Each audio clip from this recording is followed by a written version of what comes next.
critics and skeptics of Bitcoin, and sometimes they'll throw the energy thing in your face. But again, I think it's a silly notion. Am I concerned about the use of energy in Bitcoin mining? No, actually, I've referred to, I feel like Bitcoin is protected by a wall of encrypted energy.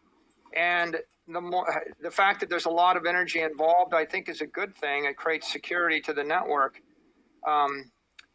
If we had 12 servers with 12 stakes of some random coin on them, and we were trusting those 12 servers to protect $200 billion, I would think that's much riskier.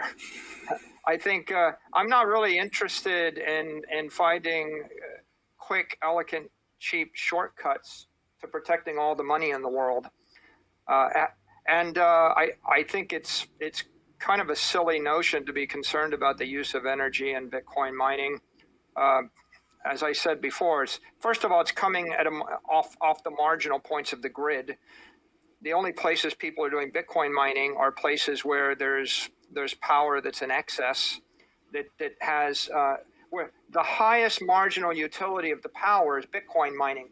If human beings were willing to pay more, then they would price the Bitcoin miners out of the market.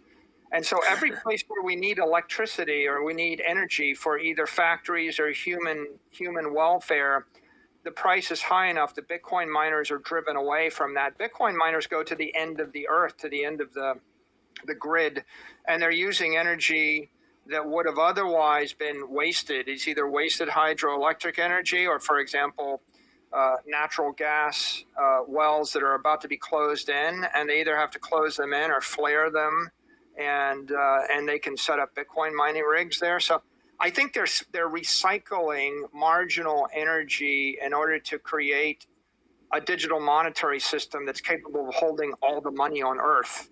And so what's wrong with that idea? You know, I can't figure that out. It seems totally rational to me. And compare, what's the cost of protecting all the money on the Earth if we don't do it this way? You know, people say what backs the dollar, and according to Paul Krugman again in the New York Times, he says the Pentagon, or men with guns, you know, the Pentagon, I read that just to keep the Pentagon fueled with gas for their tanks, jets, et cetera, is $250 million a day is what they spend at the gas station. You know, it's like an incredible. So that's to fuel the Pentagon to defend the dollar, because, you know, the U.S. foreign policy is we want you to start using the dollar, and if you don't, we're going to bomb and murder, you know, your people. That's our foreign policy. That's the way it's been for decades. So, and that's all very inefficient. So, and the idea of entrepreneurs coming up with ever more evolved energy technologies is, you know, so exciting, and why that's the way it should be. We should be searching for these things, and that's really, really exciting. Bitcoin is moving the industry towards renewables. You know, the cheapest energy in the world right now is solar and wind. And this is what Bitcoin's tapping into. So it's forcing all these fossil fuels. Look at Exxon and BP. Their stocks are crashing because their model is crashing. The fossil fuel industry is crashing. Renewables are really on the upsurge.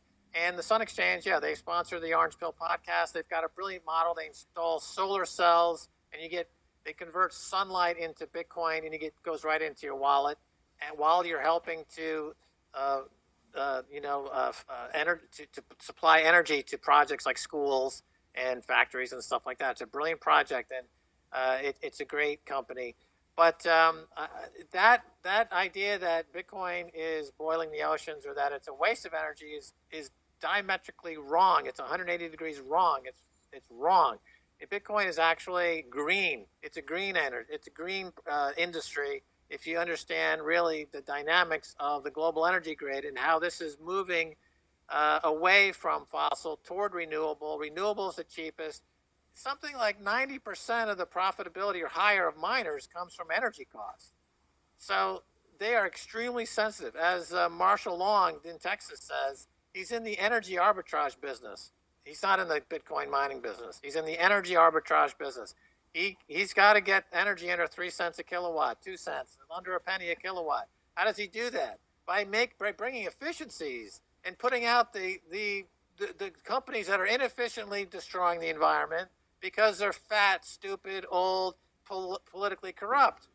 They're all going to be disintermediated. So we want agile Bitcoin mining energy users to to make the industry efficient, move over to renewables, and actually, in the case of the Sun Exchange, you're monetizing sunlight. And they're paying like 10, 11% a year on their projects. These DeFi projects that offer 5 or 6%, and you're taking 100% risk. Go to the Sun Exchange. You're getting 9, 10, 11, 12% in some cases, and you're not taking that risk. You're taking minimal risk. So,